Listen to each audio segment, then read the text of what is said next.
además en un ámbito entre funcionarios de la Administración regional, pues yo creo que no está mal recordar que, en una frase que yo creo que también él utiliza, fue cocinero antes que fraile y es técnico en excedencia del Ayuntamiento de Cádiz, Premio Nacional Fernando Alba por la Diputación Provincial de Alicante en 2004 a estudios de Administración Local.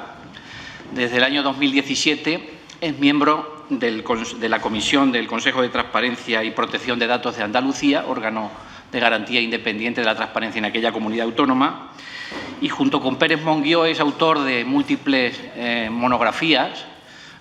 Nosotros a la que le tenemos más cariño es a la del derecho de acceso a la información pública en España, publicada en el 2017, que tanto nos ha ayudado a nosotros a preparar nuestros propios cursos, ¿no?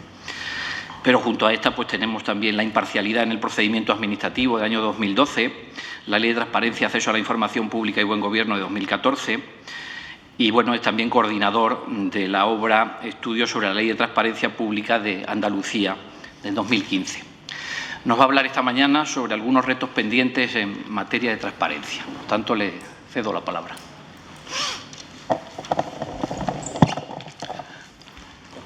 Buenos días a todos y a todas. Para mí es un placer estar en esta jornada tan interesante y de tanto nivel, compartirla además con colegas tan queridos, por lo que mi primera palabra tiene que ser de agradecimiento al profesor Isaac Martín por haberme invitado. Y yo no voy a decir nada más, me entro directamente para lo que estoy aquí porque creo que la jornada es muy intensa.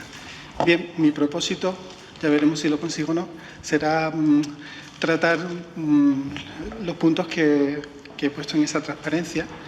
Lo haré de una forma breve porque sé que a lo largo de la jornada vais a tratar otras cuestiones en profundidad. Por ejemplo, el profesor Emilio Guichó se va a ocupar de los límites, con lo cual yo no voy a decir nada sobre límites. Realmente lo que voy a hacer es una serie de reflexiones así un poco desordenadas sobre lo que me parece que puede ser más interesante. Bueno, en primer lugar, el marco legal de la transparencia, yo creo, lo ha dicho antes el director de la oficina, la Ley 19/2013 creo que es el ejemplo perfecto de una ley mejorable, incluso manifiestamente mejorable, pero que es mejor una ley mejorable a una no ley. El hecho es que en esto todavía no llegan casi 4 años de entrada en vigor de la ley. El avance en materia de transparencia de nuestro país es incomparable. Si lo cotejamos, por ejemplo, con los 20 años que estuvo en vigor la Ley 30/92 en esta materia. No resiste la más mínima comparación. Y esto creo que es de justicia reconocerlo. También es cierto que las leyes de transparencia, una vez que se aprueban y entran en vigor, generan dinámicas. Esto es una experiencia fácilmente contrastable en derecho comparado en relación con su mejora. Y probablemente sabéis todos que hasta alturas, que desde hace algo más de 2 años, desde septiembre de 2016, en el Congreso de los Diputados está presentada una proposición de ley que, aunque la proposición tiene otra temática, incorpora también una reforma de calado de la Ley 19/2013. Reforma que además, en términos generales, se alinea en las sugerencias que ha ido haciendo pues, las distintas organizaciones cívicas, la academia, etcétera. Aunque hay realmente algún punto que resulta un poco sorprendente, como es el relativo a los límites, la aparente sustitución del listado tasado de límites por una cláusula general que como un poco resulta desconcertante. Bien, en cualquier caso, no descubro nada porque en la situación de incertidumbre política que hay en esta legislatura en las Cortes, pues el futuro de esta proposición de ley es realmente muy, muy incierto. Y en todo caso, lo que sí no se ve no se avisora ni siquiera a largo plazo es lo que sí sería deseable, que la Ley de Acceso a la Información Pública sea una ley orgánica en coherencia con el encaje, con el encuadre de un derecho que se llama derecho de acceso a la información pública en el derecho constitucional a recibir información, que parece que es de sentido común, sobre todo si se interpreta a partir de un Estado democrático de derecho. Por cierto, una ley que de aprobarse, en esa hipótesis, debería ser una ley parcialmente orgánica, porque es evidente que toda la dimensión de la transparencia relacionada con la publicidad activa excedería de la reserva de ley orgánica y tendría más encaje en otros títulos competenciales como régimen jurídico de administraciones públicas y, como sabéis, una materia compartida. Bien, esto en cuanto a la ley estatal. ¿Qué pasa con las leyes autonómicas? Bueno, no descubro nada porque lo sabéis perfectamente. A fecha de hoy solo faltan 3 comunidades autónomas, si no me equivoco, porque esto está cambiando constantemente, que son las Comunidades de Madrid, País Vasco y Baleares, por aprobar una ley propia de transparencia. Esto es curioso, aunque la verdad forma parte de las dinámicas del Estado de la Autonomía, en el sentido de que mientras el Estado no aprobó la ley básica, la ley estatal, las comunidades autónomas adoptaron una postura cómoda de inhibición. Y una vez que el Estado se decidió a aprobar la ley estatal, pues casi todas se embarcaron en el carro de la moda de la transparencia y se apresuraron a aprobar sus leyes propias de transparencia. Además, leyes que en su exposición de motivos se arrogan a sí mismas, se declaran a sí mismas las más transparentes. Por eso he puesto ahí la imagen de Cristiano Ronaldo, ¿no? Pues, y a lo mejor incluso esto es cierto, ¿no? Porque es verdad que cada ley está casi superando a la anterior, ¿no? Yo también quiero dejar claro que a mí no me parece esto mal, es decir, que yo siempre me he manifestado partidario en el sentido de que las comunidades autónomas aprueben, aunque no sea estrictamente necesario, aprueben leyes de transparencia. Por una razón, porque la ley es el marco necesario y adecuado para conformar lo que creo que es muy importante, luego lo mencionaré, una política pública de transparencia. Y de ahí que sea bueno que se aprueben estas leyes. Otra cosa es que estas leyes contengan realmente aportaciones sustanciales, innovaciones a lo establecido en la ley básica o no. Y, en fin, por citar 2 comunidades autónomas que son muy próximas geográficamente, pues como son La Rioja y Navarra, la verdad es que no tiene nada que ver la ley de La Rioja del 2014, que es una ley irritante, enojosamente parca, con la exuberancia de contenido de la nueva ley de Navarra de 2018, ¿no? En general, las leyes autonómicas creo que no presentan grandes problemas de conformidad, de adecuación a la ley básica estatal. Hay alguna excepción, tal vez en Cataluña, tal vez en Extremadura, por la circunstancia de que se aprobó antes de la ley estatal, pero el punto, como sabéis, probablemente más conocido ha sido derivado de la circunstancia de que varias leyes autonómicas, creo que recordar que fueron Cataluña, Navarra, Comunidad Valenciana y Aragón, optaron por establecer un silencio administrativo estimatorio, pero un tanto particular, porque era un silencio estimatorio condicionado. Y, en fin, yo he calificado esta acción como voluntarista, pero realmente de dudosa operatividad práctica. El caso es que, sabéis que el 4 de octubre el Tribunal Constitucional declaró la inconstitucionalidad de este criterio en relación con la ley aragonesa. Y me gustaría determinar un punto sobre esta sentencia por lo reciente que es. El Tribunal Constitucional basa la inconstitucionalidad mediata de la ley aragonesa en el hecho de que encuadra la opción del legislador aragonés del silencio administrativo estimatorio en la materia competencial relativa al procedimiento administrativo común, que, como sabéis, es una materia de competencia exclusiva. Y como quiera, que es absolutamente irreconciliable la opción del legislador autonómico con la del legislador básico, pues declara su inconstitucionalidad. No hay nada que hacer, no hay más que añadir. Sin embargo, en mi opinión, y dejo claro que es una opinión personal, creo que el Tribunal Constitucional está llevando demasiado lejos la doctrina de las normas de procedimiento administrativo común singular. Porque si ya llevamos este razonamiento a su últimas consecuencias, habrá que entender que todas las determinaciones de carácter procedimental de la Ley 19 de 2013 son también procedimiento administrativo común, materia exclusiva del Estado. Yo soy más del criterio del voto particular de la sentencia, de que este tipo de determinaciones deben encuadrarse en la materia relativa a las bases del régimen jurídico de las administraciones públicas, que es competencia compartida con las comunidades autónomas. Otra cosa es que la solución final sería la misma, porque podríamos entender que es una materia básica y que no cabe salvar la conformidad de la ley autonómica. Pero me importa, o al menos me preocupa, que se esté extendiendo esta doctrina del procedimiento administrativo común singular a todo tipo de normas procedimentales contenidas en cualquier ley especial o sectorial. Bueno, dejando la legislación autonómica, vendrían los desarrollos reglamentarios.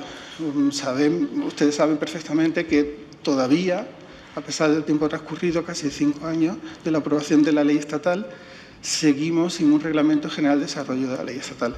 En la última revisión del tercer plan de gobierno abierto, bueno, de la Alianza para el Gobierno Abierto, que se hizo en junio, ya se anunció que para abril de 2019 se aprobaría el Reglamento de Desarrollo de la Ley Estatal.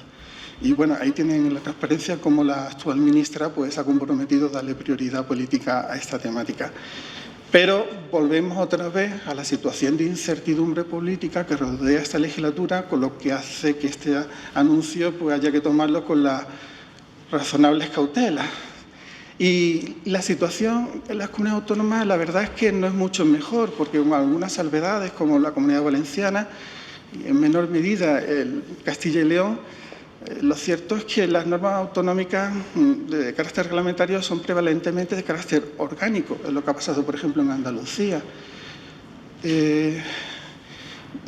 Cualquiera mal pensado, no es mi caso desde luego, pero cualquier mal pensado podría decir que una vez que se aprueba la ley, pues ya el tema de la transparencia se cae de la agenda de la prioridad política, ¿no?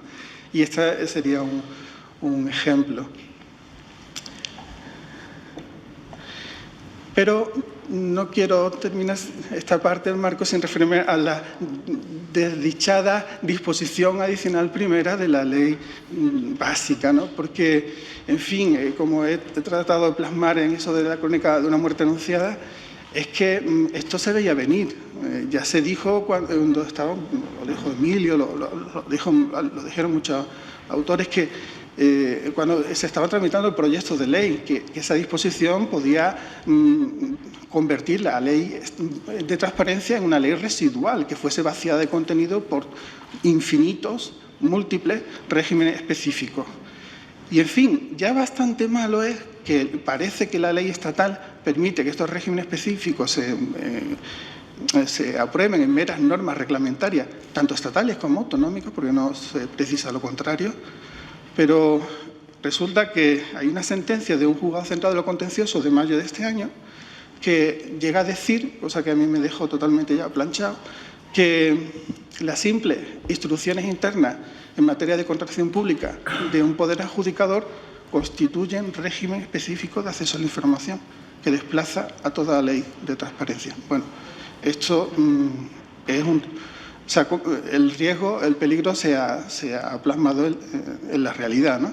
Y, en fin, habría que modificar la ley para dejar claro que los regímenes especiales, para desplazar la ley básica, solo en el caso, como pasa en materia de publicidad activa, cuando incorporen mejoras.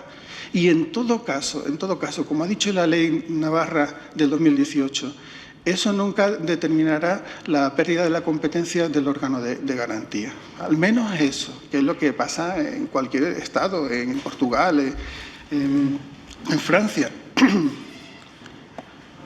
Bueno, y también quería hacer una reflexión, porque, miren ustedes, cuando un ordenamiento aprueba una ley de transparencia o una comunidad autónoma aprueba una ley de transparencia, pues la verdad es que las leyes de transparencia son leyes disruptivas. ¿Qué quiere decir esto? Son leyes que tratan, quieran o no, el legislador, de romper con una tradición, en este caso secular, de configuración, de conceptuación de la información pública como información patrimonio de la Administración o de los gestores de la Administración, etcétera, etcétera. De ahí que pensar que la simple aprobación de la ley, su publicación en el diario oficial va a suponer un cambio taumatúrgico, esto es de una indisculpable ingenuidad o algo peor, que no voy a decir. Pero con esto, sobre todo, lo que quiero afirmar es la importancia de articular políticas públicas de transparencia, con todo lo que eso supone, en el sentido de contemplar las medidas necesarias para su implementación. Y porque además esta es una política transversal, que afecta a todos los ámbitos y sectores de la administración pública. Pero hoy voy un poco más allá. La transparencia, además, si se mira bien, supone... pasa como con los códigos de conducta y los marcos institucionales de integridad. Supone exigencias diversificadas en función del ámbito, del sector o de la institución de que se trate. Voy a poner un ejemplo nuestro de la universidad pública, de la que se ha ocupado el profesor Emilio Guichó recientemente, un artículo en la red muy serio, como todos sus trabajos. Pues, en mi opinión, la transparencia en la universidad pública plantea dos tipos de exigencias que conviene tener presente. Por un lado están las exigencias relacionadas con la vinculación de la transparencia al principio de rendición de cuentas. Es decir, todo lo que tenga que ver, por ejemplo, con la gestión de recursos públicos frente a la sociedad, que es la principal, que financia principalmente a la universidad. En esto no se diferenciaría la universidad pública de cualquier entidad pública. Pero además, la transparencia en el ámbito universitario tiene una dimensión específica. Porque yo les planteo, a ver, la publicidad de las calificaciones de los alumnos o la publicidad de las evaluaciones del profesorado, tanto de su docencia como de su investigación, eso no tiene nada que ver con la rendición de cuentas. Eso tiene que ver con la misión de la universidad para la creación, el desarrollo y la transmisión de la ciencia. Y este tipo de lo que pasa con la universidad pues pasa con otros ámbitos, como la salud, la educación, etc. Bueno, ya muy brevemente, sobre la publicidad activa. Bien, en el tema de la publicidad activa, con la ley autonómica, y si descendiéramos a los reglamentos locales, pues también lo podríamos comprobar, se ha llegado a una dinámica que creo, con todo respeto, a veces un poco reflexiva, es decir, vamos a incorporar más y más contenido político. A lo mejor está bien, no lo discuto, pero para mí el problema no está tanto en el aspecto cuantitativo, en el quantum, en los contenidos de obligatoria publicidad, como en el aspecto cualitativo. Es decir, falta densidad, tejido normativo en lo que se refiere al régimen de publicidad activa. Es decir, quién publica, cómo se publica, dónde, por cuánto tiempo, cuándo debe publicarse, quién controla. Todo eso, perdonen, pero hoy en día la ley estatal en este punto pasa sobre ascuas y eso determina que el régimen pues, sea muy deficiente. Es verdad que algunas comunidades autónomas se han mejorado y reglamentos locales también, pero creo que este es el reto, porque si no nos encontramos con situaciones como la que ven en ese ejemplo, avalado además por uno de los órganos de garantía.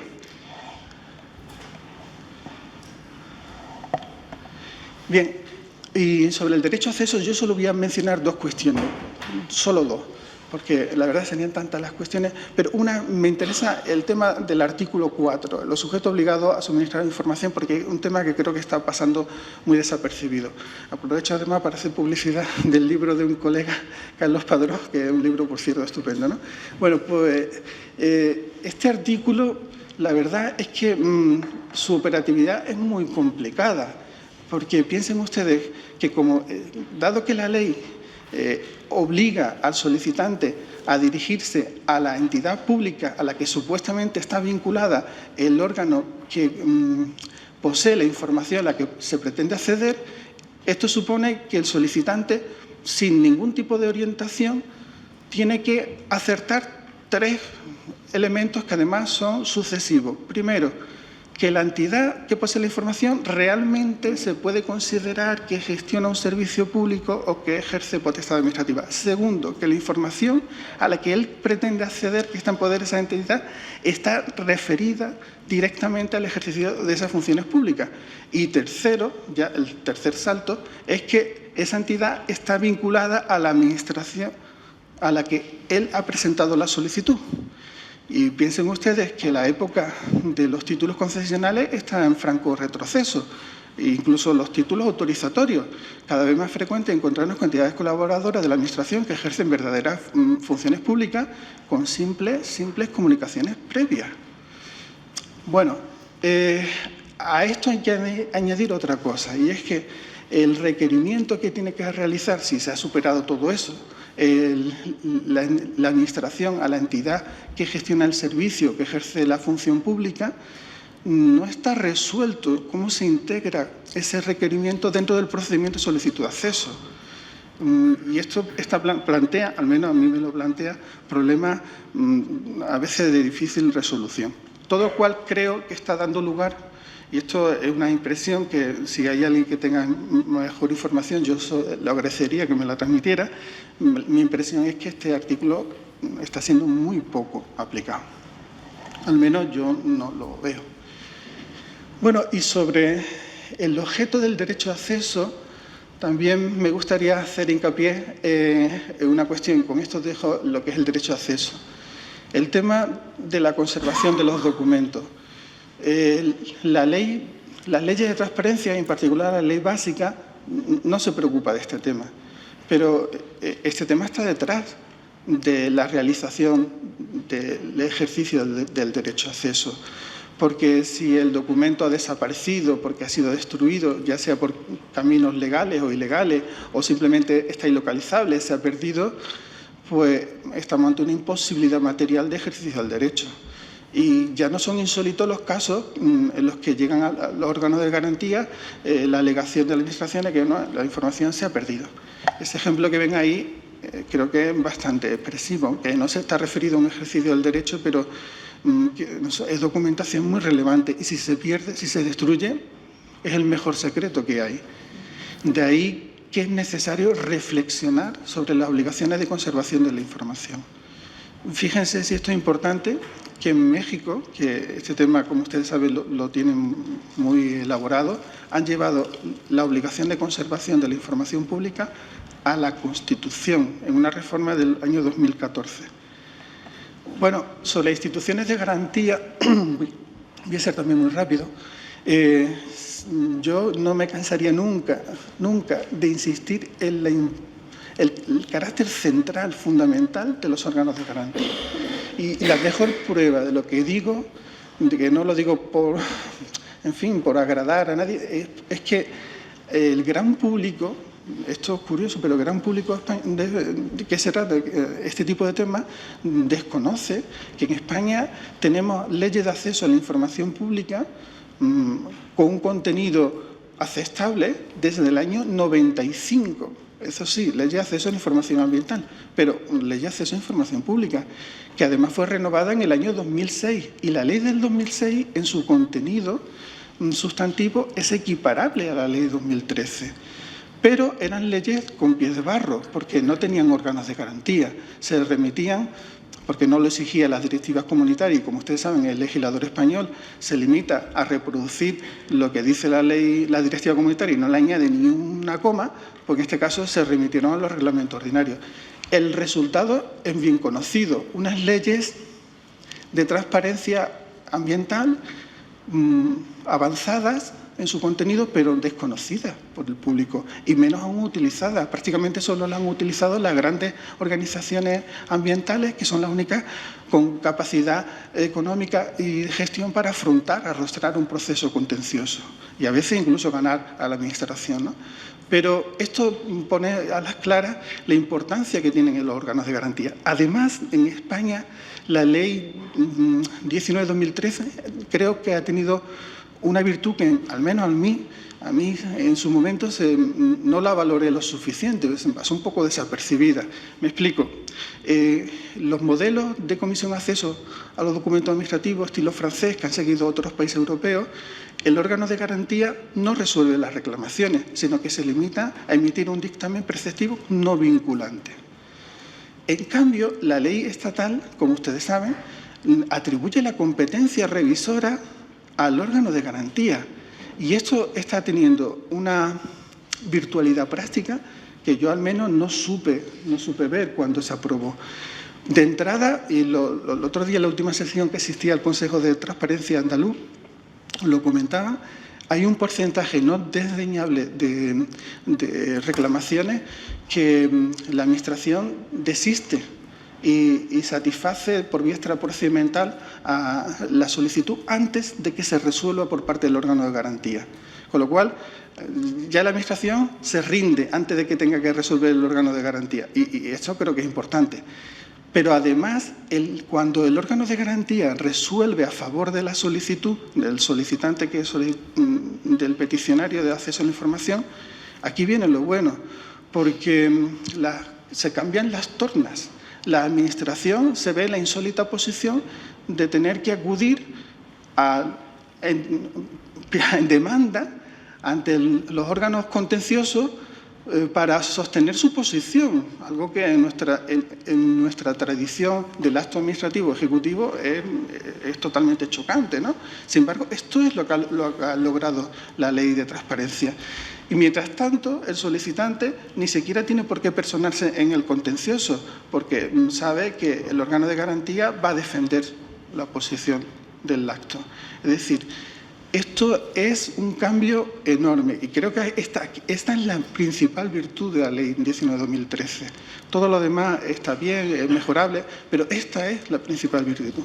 Pero, como todo, hay problemas, hay disfunciones y es necesario mejorar. Es necesario mejorar la configuración de independencia de los órganos de garantía. No basta, como hace la ley estatal, con simplemente declarar que el órgano tiene que ser específico e independiente. Bueno, pero ¿qué exige eso de ser órgano independiente desde el punto de vista orgánico y funcional? En fin, habría bastado echar mano de la doctrina comunitaria sobre la independencia, por ejemplo, de los órganos garantes en materia de protección de datos o de los tribunales en materia de recursos contractuales. Algo, pero no se ha hecho. Y otra cuestión, el tema de las competencias y las potestades, porque así como atribuir la competencia resolutoria al órgano de garantía, acabo de decir, y lo insisto, ha sido un gran acierto. Sin embargo, la regulación de la reclamación en la ley es excesivamente parca y la remisión que hace a los recursos ordinarios en la Ley de Procedimiento Administrativo Común es un poco disfuncional, porque la configuración de estos recursos no tiene nada que ver, porque estamos hablando de órganos de una misma administración pública y aquí estamos hablando de dos administraciones distintas. Y el problema está en que el órgano de garantía necesita de la colaboración activa de la administración. Está pasando ya, y habrá aquí, hay representantes de órganos de garantía, lo saben mejor que yo, que bueno, a veces la falta de colaboración de la Administración obliga al órgano de garantía a tener que resolver sin disponer de todos los elementos de juicio.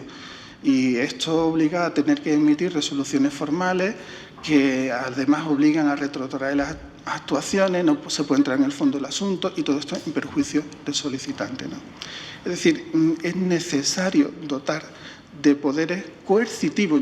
Yo no creo que sea tanto poderes sancionadores como poderes coercitivos para conseguir la colaboración de los sujetos obligados tanto en la instrucción del procedimiento de reclamación como en la ejecución de las resoluciones, bueno, del procedimiento de reclamación y de las denuncias de publicidad activa, dicho sea de paso. Bueno, y una cuestión más también que creo que es importante, el tema de la autoritas.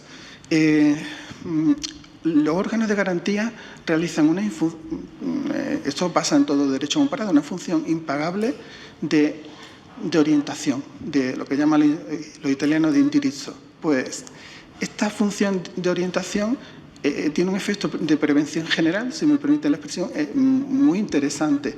Pero para que sea efectiva es necesario que se hace no tanto por el poder como por la autoridad que a los sujetos obligados le merece el órgano de garantía. Y eso requiere que las resoluciones de los órganos de garantía estén bien fundamentadas, que no sean producto de un simple voluntarismo. No es el caso de Consejo de Transparencia y Buen Gobierno, que tiene una resolución impecable, o otros órganos, pero no voy a mencionar, pero hay algún órgano de garantía que sus resoluciones, bueno, no digo.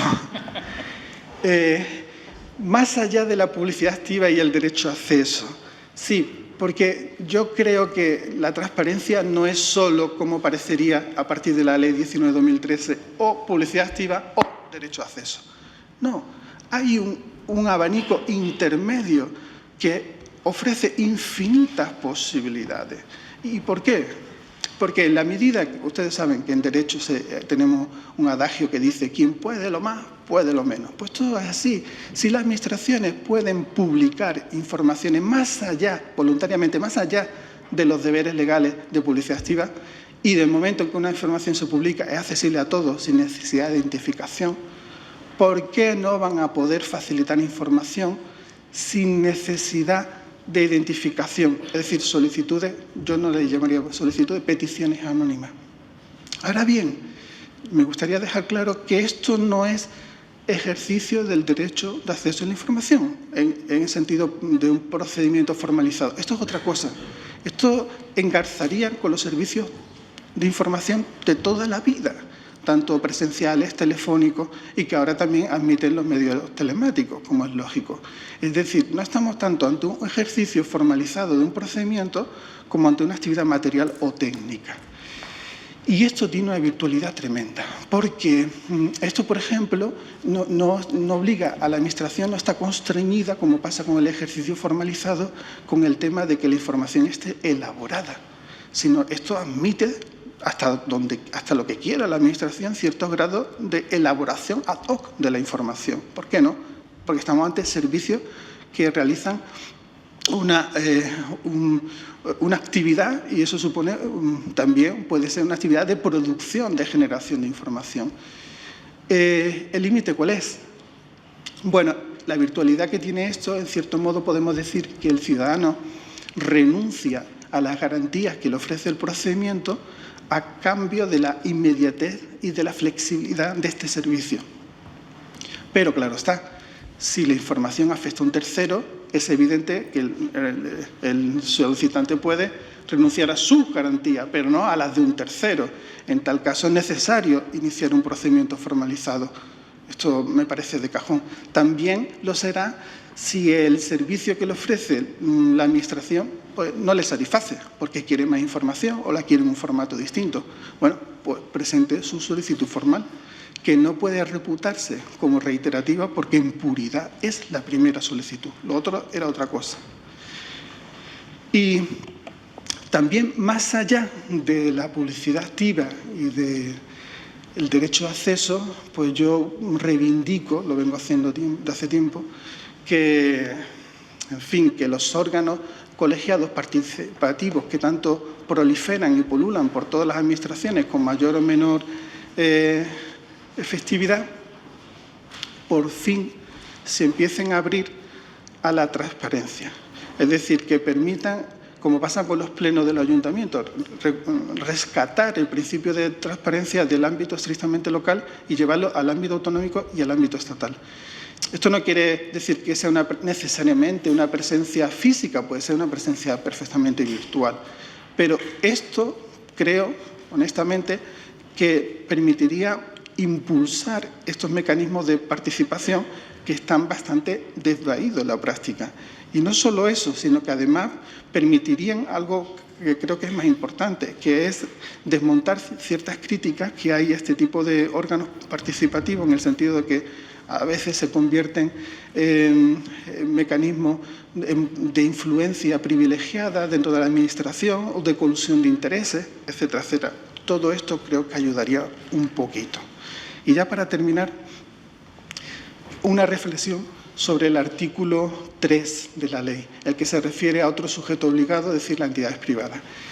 Ustedes saben que este artículo se introdujo en la tramitación parlamentaria de la ley, pero yo quiero recordarles que el artículo 3 está en el título 1 de la ley, que se refiere a transparencia de la actividad pública. Y aquí, en mi opinión, se mire por donde se mire, no hay actividad pública. Esto es otra cosa.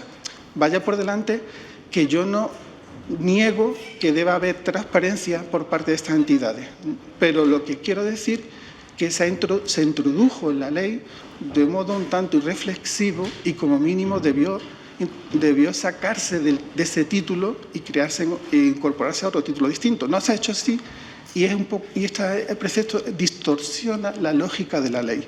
Distorsiona la lógica de la ley, por ejemplo, en los títulos competenciales, porque rebasa con mucho los títulos en los que se fundamenta la ley. Pero al margen de cuestiones conceptuales que podrían decirme que son más una cuestión académica que otra cosa, a mí también me interesa el tema de la efectividad. Porque, mire ustedes, las entidades que están ahí responden a dos conceptos. En la letra A son categorías, es decir, partidos políticos, organizaciones sindicales y empresariales. Pues solo esas, yo me he tomado la molestia de comprar los datos y en el registro de partidos políticos hay 4.800 en España. Y en el depósito de estatuto de organizaciones sindicales y empresariales, 5.800. Pero si nos vamos a la letra B, ahí la adquisición de la condición de sujeto obligado viene determinada por la percepción de financiación pública, que además lo es por dos conceptos, por la cuantía, que en el caso de la ley estatal es a partir de los 100.000 euros, y por el porcentaje de financiación pública. Además, ustedes saben probablemente que las leyes autonómicas en este tema, como en tantos otros, han entrado en una dinámica poco reflexiva de rebajar los umbrales, y a veces mucho. Y en el primer caso, cuando se toma por referencia una cuantía, bueno, la base de datos nacional de subvenciones nos puede servir, aunque esto es bastante discutible. Pero en el caso del porcentaje, ¿hay alguna manera de saber cuál es la financiación total de una entidad privada de este tipo para saber cuál es el porcentaje de financiación pública y si el OCDE está obligada a la ley? Yo creo que no. Es más, no está claro qué se entiende por ayuda y subvenciones públicas. No está claro tampoco el alcance de las obligaciones de publicidad activa. Aquí, en abril de este año, pues salió esta noticia en varios medios digitales relacionada con la elaboración del Reglamento de Desarrollo de la Ley. Y la noticia pues dejaba a las claras pues, como la presión que había ejercido la patronal, la COE, para que no se, en contra del criterio del Consejo de Transparencia y Buen Gobierno, pues no se incluyera dentro del reglamento la obligación de la publicación de los sueldos de los directivos de este tipo de entidades. También es verdad que la ley no diferencia entre entidades sin ánimo de lucro que realicen actividades de interés social o sociedades de mercado, simplemente. Y si todo esto fuese ya complicado, encima no está claro la competencia para controlar estas entidades, ni del Consejo de Transparencia de Buen Gobierno, ni en parte del órgano de garantía autonómico. En definitiva, este es un tema que a mí me ha estado preocupando últimamente y me lleva a pensar que si se publican informaciones, no es tanto por cumplir la ley, que la ley, la pobre, no está en condiciones de hacerse cumplir, como porque voluntariamente las entidades quieren hacerlo, ya sea bien por convencimiento en el marco de política de responsabilidad social corporativa o porque quieren mejorar su imagen frente a la sociedad, si son ONG, o frente al mercado, si son empresas. Nada más por mi parte y muchas gracias por su atención.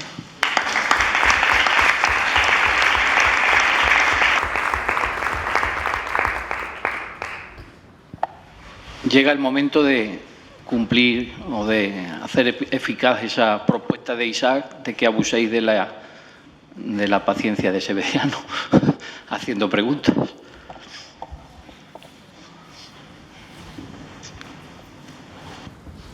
Esperanza. Voy a abrir un poco el debate y me permito empezar, ¿no? Yo tenía una pregunta en relación a las entidades del artículo 3b, a las entidades que perciban ayudas o subvenciones públicas, porque bueno, la Ley de Transparencia habla de que esas ayudas se deberían percibir en el periodo de un año. Yo quería saber su opinión sobre si entiende que es un año natural, entendido como año de ejecución presupuestaria, si sería un año desde el inicio o desde que se percibiera la ayuda hasta que, bueno, se hubiera ejecutado la misma, en fin, bueno, pues porque sobre todo ese es un criterio clave, ¿no? Tanto a la hora de vincular, o sea, tanto a las entidades que reciban más de 100.000 euros como a aquellas que reciban más de 5.000 cuando supongan el 40% del presupuesto, ¿no? El periodo temporal que marca la ley es clave para determinar si esas empresas se encuentran o no sujetas a la ley. Y en relación a esto, ¿cómo se articularía, en su opinión, el hecho de que una entidad privada estuviera sujeta a la ley durante un determinado periodo de tiempo, pero que después, pasado ese periodo de tiempo, pongamos 3, 4 o 5 años, se solicitara información pública relativa a ese periodo de tiempo? Es decir, la entidad no estaría ya sujeta a la ley de transparencia, pero el objeto de la solicitud sí sería información que se generó en el momento en el que esa entidad sí era sujeto de la ley. ¿Cómo en su opinión se articularía esta situación? Gracias. Así nos ayuda. La primera la había pensado, no me has pillado, pero la segunda me ha dejado totalmente. Sí, las dos referencias del artículo 3 en relación con la entidad de la letra B, anual, ¿no? Dice, creo que es tan claro que año natural, ¿no? El problema no es ese, sino a partir de qué momento. Es decir, pongámonos en la primera hipótesis, más de 100.000 euros, ¿no? O en otras comunidades autónomas más de 60.000 euros, la que sea. Pues en el momento en que... Hay, por cierto, otra historia en la ley. La ley habla de recibidas, percibidos, sí. Y, en cambio, algunas reglamentaciones lo ponen a partir de la fecha de concesión, y ya sabemos que entre la concesión y la percepción pues, puede pasar un buen trecho. Bueno, el tema es si desde el momento mismo en que se supera el umbral, con una única subvención, está claro, o con varias, que además no tienen por qué tener como fuente la misma entidad, sino pueden ser fuentes diversas, pues desde ese mismo momento ya está sujeta a la ley y tiene que cumplirla, o esto funciona a años naturales vencidos. Y es que además, en el caso del porcentaje, no puede ser de otra manera, porque no puede saber si se ha superado el porcentaje hasta que no termine el año natural, que ya se sabe cuál ha sido la financiación global de la entidad, y entonces se puede calcular si la financiación percibida con cargo a fondos públicos supera el porcentaje del 40 o del 30 o el 20, que algunas comunidades autónomas lo han rebajado mucho. Pues eso tiene que ser necesariamente años vencidos. Lo otro yo no lo había pensado, pero yo creo que esto no es información pública. Es que además se aplicaría tanto a las del 3B como incluso a las entidades del 4. Pero yo creo que esto no es información pública. Pero es información generada en un momento en el que la entidad que lo generó estaba sujeta a la ley de transparencia. Sí, pero yo creo, vamos, esto la verdad es que es muy opinable, pero yo creo que información pública, bueno, el artículo 3 lo dice claramente, estas entidades solo están sujetas a obligaciones de publicidad activa, y la información pública es la que posee las entidades del artículo 2.1 y las del artículo 4, y además, en este caso, por intermediación de una entidad del artículo 2.1. Vale. Pero dicho esto, también quiero decir otra cosa, y es que las entidades del artículo 3 y del artículo 4 no son incompatibles. Es decir, una misma entidad puede gestionar un servicio público y al mismo tiempo ser receptora de subvenciones. Por lo primero se somete al derecho de acceso y por lo segundo se somete a la obligación de publicidad activa. Esto está pasando, por ejemplo, con centros concertados o entidades que perciben conciertos en materia sociosanitaria. Esto es posible. Reformulo la pregunta. Dejemos las entidades del 3b y nos pongamos en las entidades del artículo 4, que la ley dice que sus obligaciones de su sujeción a la ley de transparencia están, digamos, se ejercitan o ejecutan a través de la Administración a la que estén vinculadas. Es decir, se solicita información sobre un concesionario, pero se solicita a una Administración y ese concesionario tiene que suministrarla para que la Administración, a su vez, dé respuesta a la solicitud, con lo cual estábamos hablando de derecho de acceso. Planteo lo mismo, es decir, información generada en un momento en una entidad privada era titular de una concesión, generada en ese momento, pero solicitada tiempo después, cuando esa concesión ya ha finalizado. Ahí sí estamos, en principio, entre información que es objeto, o sea, que es información pública porque se ha generado en ese momento, independientemente de que esa concesionaria, cuando se formaliza la solicitud, ya no sea sujeto, digamos, pasivo en directo, aunque sea así, ¿no? La generó ya no lo sea. En el momento que se generó estaba desempeñando una función pública y por tanto era información pública. Eso sí, eso lo veo clarísimo. Lo cual no quiere decir que no vaya a plantear problemas, ¿no? Pero sí.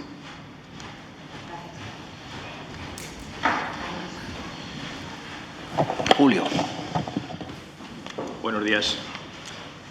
No sé si se oye bien. Sí. Bueno, que yo quería plantear dos cuestiones. Una que tiene que ver con lo que se acaba de comentar. Yo creo que es una evidencia de que se necesita un desarrollo reglamentario cuanto antes para dar respuesta a ese tipo de cuestiones. Además, el tema de las ayudas y subvenciones públicas plantea un problema especial porque, de hecho, conceptualmente no está muy claro a qué nos estamos refiriendo. Porque cuando se habla de ayudas y subvenciones públicas estamos hablando de un concepto omnicomprensivo cuyos límites no están muy claros. No sabemos si estamos hablando solo de subvenciones, obviamente no, porque se habla también de ayudas. No sabemos si en ese concepto de ayudas entran conceptos como las bonificaciones fiscales. No sabemos si entran conceptos como otro tipo de beneficios económicos, primas, avales. Está por definir. Por tanto, ese es un problema que también tiene que ver con este asunto. Bueno, yo lo quería plantear. Y además, quería plantear otra cuestión también vinculada con la necesidad del desarrollo reglamentario de la ley. Y es algo que aquí también se ha apuntado. Y es la circunstancia de que la legislación estatal, la legislación básica, no prevé, tampoco la autonómica, dicho sea de paso, un plazo durante el cual haya de mantenerse publicitadas los datos. Eso es un problema bastante serio, porque sabemos desde cuándo tenemos la obligación de publicar los datos, pero no sabemos hasta cuándo. Y la solución de indefinidamente a mí no me resulta convincente. Pongo un ejemplo. Hace unos años, pocos años, el Ministerio de Hacienda promovió una modificación del reglamento de la Ley General de Subvenciones, únicamente en lo que afectaba a la base de datos nacional de subvenciones. Y aprovechó ese proyecto, que todavía no se aprobó y que se quedó no sé dónde, incluía una regulación del tiempo en el que se debía mantener publicados los datos sobre beneficiarios de subvenciones en la base de datos nacional de subvenciones, cosa que no hace la legislación de transparencia. Y justificaba esa introducción de ese plazo en el siguiente argumento. Bueno, el plazo que establecía el proyecto era 4 años para beneficiarios personas jurídicas y un solo año para beneficiarios personas físicas. Y el argumento que utilizaba era que si se mantienen indefinidamente publicados los datos, se disponen de medios suficientes para, cruzando datos, obtener perfiles personales y otro tipo de información que puede afectar a derechos de la intimidad, el honor, etc. A mí me parece un argumento, a mí personalmente me parecía razonable. Podemos convenir en los plazos o no. Pero sucede que mientras no exista un plazo que fije el periodo durante el cual hay que mantener publicados los datos, pues los datos se están publicando desde 2014. Y seguimos. Todos los datos. Con lo cual, eso es una necesidad añadida a la necesidad de desarrollar reglamentariamente y precisar estas cuestiones. No sé qué opinas sobre esto. Sí, claro. Sobre el primero, no tenía tiempo ni para poder explayarme, pero lo primero, sí dije de pasada, que lo que no está claro es la noción de ayuda y subvenciones públicas.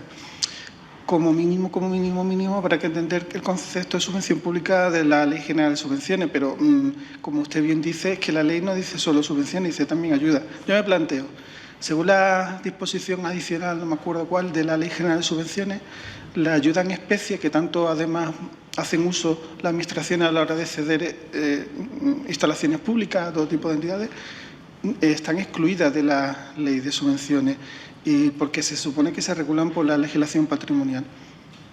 Pero, oiga, es que eso tiene un valor económico perfectamente cuantificable, y eso, por cierto, no está en la base nacional de datos de subvenciones, con lo cual ese valor, esa ayuda que es en especie pero que tiene un valor económico, está totalmente encubierta, no aflora, no, es imposible de controlar.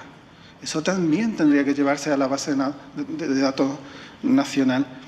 Y sobre la otra cuestión del tiempo, es que, bueno, yo puse una transparencia sobre los contratos menores en la Xunta de Galicia, que estuvieron una semana. Ni una semana ni toda la vida, ¿no? Pero, bueno, yo le doy a Esperanza también comentar sobre este tema, ¿no? Sobre la necesidad de que existan repositorios en que permanezcan los datos publicados un tiempo. En Italia se exigen al menos 5 años. En fin, hay opciones. Y a mí todavía me preocupa otra cosa más en relación con el tiempo, y es las obligaciones de publicidad activa solo se aplican a la información relacionada a partir de la entrada en vigor de la ley.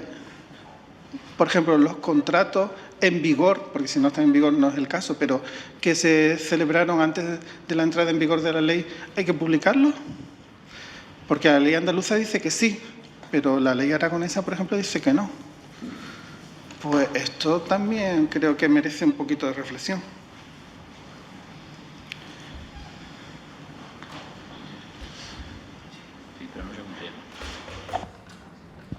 Hola, buenos días.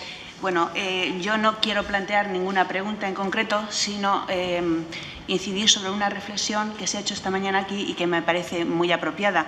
Yo he apuntado, creo que ha sido textualmente, que se ha dicho: si los documentos no están o no se encuentran, el derecho de acceso se hace imposible. Se estaba refiriendo a los archivos. Yo soy archivera de profesión y creo que cuando la gente tiene la idea de un archivo, se piensa solamente en los grandes archivos históricos, en los documentos históricos, los pergaminos, los legajos. Pero antes que un documento histórico, el documento ha sido un documento administrativo, y es fundamental para la buena gestión que se hace desde las administraciones. Es algo básico. Yo no sé si las administraciones y la Administración es consciente del abandono en el que se encuentra el campo de los archivos, que justamente ahora, en este preciso momento, son básicos. Es una pieza, desde mi punto de vista, clave, ahora que arrancamos con la administración electrónica y que estamos incidiendo en todo lo que significa la transparencia de la información que tiene la Administración hacia el ciudadano. Creo que se debería incidir mucho en la gestión de los documentos administrativos, porque son la pieza clave para que la transparencia funcione. Nada más.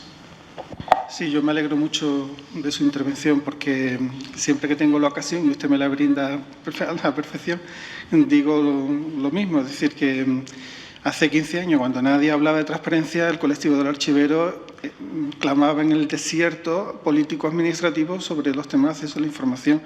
Y esto es justo reconocerlo. Y no solo por cuestiones de justicia, sino también porque además es que para que el sistema funcione y sea eficaz y eficiente es necesario tener esto claro, porque si no estaríamos, como dicen los sudamericanos, poniendo el carro antes que los bueyes. Yo a veces digo, como soy andaluz, podréis tacharme de exagerado, seguramente con razón, pero yo a veces digo que, salvando la distancia, lo mismo que los criminólogos suelen afirmar que la mejor política criminal es una buena política social, a veces pienso que la mejor política de transparencia es una buena política de gestión documental. Pero bueno, puede ser una exageración, ¿no? No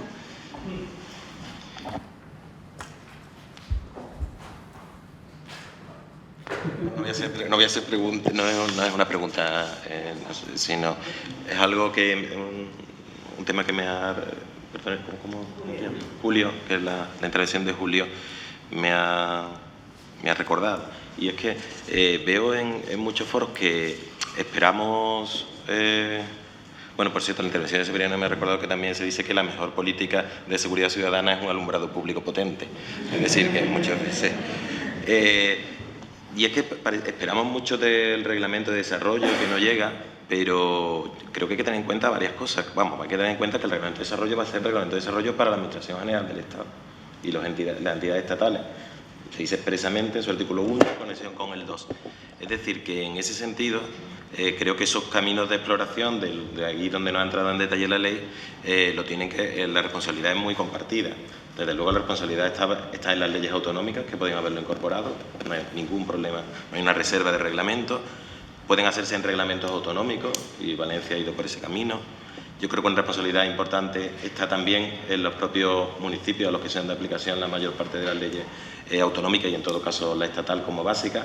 Y al respecto, me lo he recordado de la intervención porque al respecto ya en el 2014, muy pronto, la ordenanza tipo de la FEM, la Federación Española de Municipios y Provincias, yo creo que se ha quedado, digamos, superada por la legislación autonómica en casi todo, menos en los plazos, que ahí sí sugería para cada tipo de publicidad activa estatal, claro, porque es la que existía entonces regulada, sugería cuáles eran los plazos. Y yo creo que ahí hay una sugerencia bastante razonable y matizadas para cada tipo de información.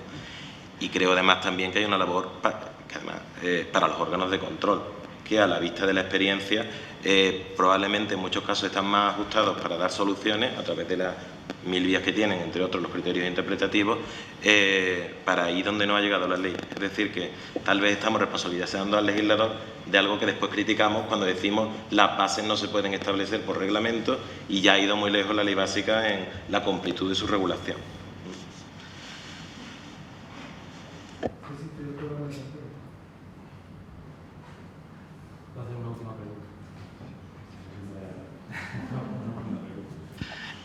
Nosotros queríamos, mi compañero y yo, Pedro, pues plantearte una duda sobre unas resoluciones que hemos recibido últimamente. También te lo traslado a ti, Esperanza, en relación con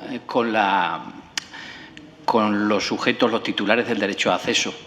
Hemos recibido un par de resoluciones hace un par de semanas en las que se aplica la doctrina famosa esta del espigueo, que tan criticada es, ¿no?, a un señor que se identifica como concejal de un ayuntamiento y que incluso cita el ROFEL, el Reglamento de Organización y Funcionamiento de Entes Locales, pero la información se la solicita a la Junta.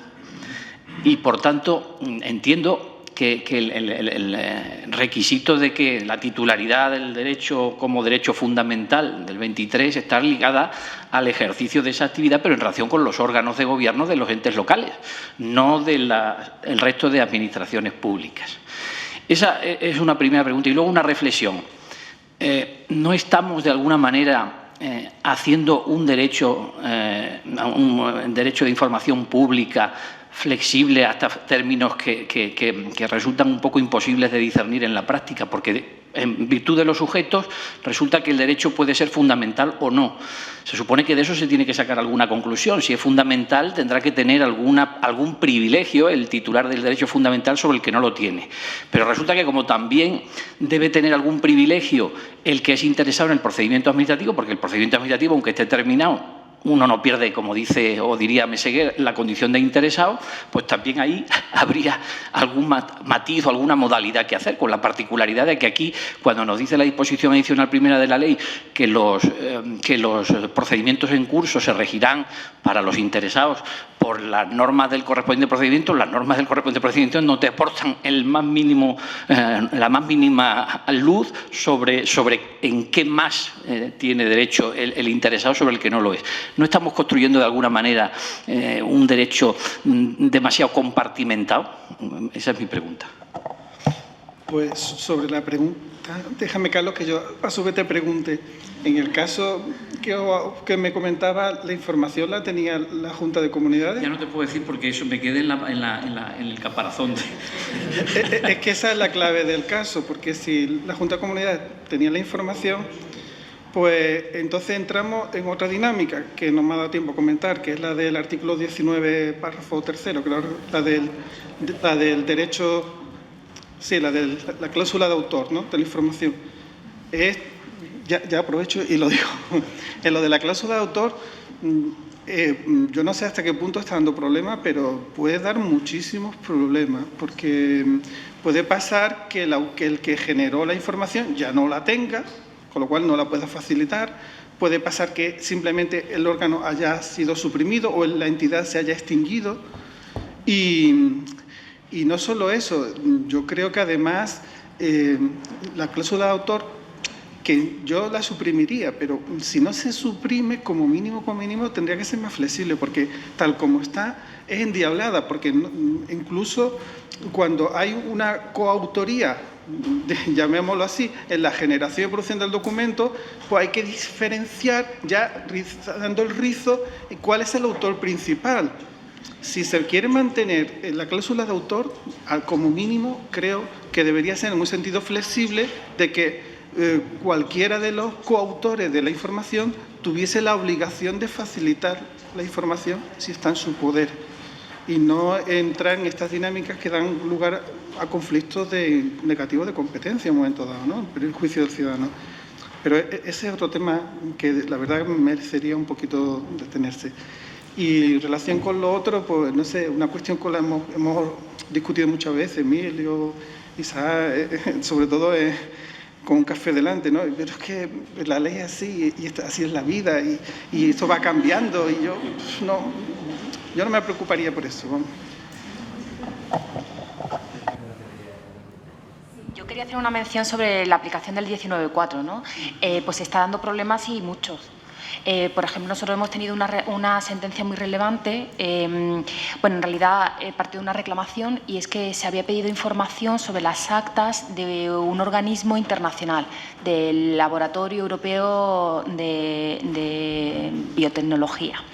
Es un organismo internacional al que España pertenece desde los años 70, al que financia, y se había pedido la información al antiguo Ministerio de Economía y Competitividad, ¿no? Aplicó el 19.4, porque entendía que las actas habían sido elaboradas por ese organismo, ¿no? Nuestro criterio en la resolución fue que, obviamente, el 19.4 se podía utilizar siempre y cuando la entidad tercera, cuya autoría quedaba demostrada en su integridad o parte principal, dice la ley, quedaba sujeta a la ley de transparencia. Pues si no, bueno, caeríamos en el absurdo, ¿no?, de que se podía utilizar el 19.4 para toda información que tuviera la Administración y que hubiese sido elaborada pues por una empresa privada, le hace informes de auditoría, cualquier otro tipo de informe que se pueda contratar a una entidad privada por parte de la Administración. Es decir, quedaría excluido del ámbito objetivo de la ley pues muchísima información, ¿no? Bueno, esa resolución fue recurrida. Ganamos en primera instancia, pero después la Audiencia Nacional, en un criterio, bueno, que obviamente no compartimos, pero que difícilmente podría prosperar en casación, pues, o sea, si hubiésemos decidido al final presentar un recurso, pues decidió que había que leerse el artículo 19.4, pero también en aplicación al ámbito de aplicación, o sea, en relación al artículo 2, y discernió que en realidad, aun cuando esa entidad no estuviera sujeta a la ley de transparencia, el 19.4 decía claramente que se podía remitir al autor de la información. Ergo, y quedó ahí, con lo cual efectivamente se abre la vía a, bueno, pues a... Lo único es que, bueno, en realidad aplicó, esa sentencia se refería a ese caso concreto, es decir, tampoco hizo una disquisición muy completa sobre el alcance de ese precepto, con lo cual nosotros seguiremos, pues, obviamente, con nuestra interpretación, ¿no? Porque es que nos parece claro, ¿no? Si no, bueno, como decimos, ¿no?, puede ser una vía para eludir del cumplimiento de la ley pues muchísima información, ¿no?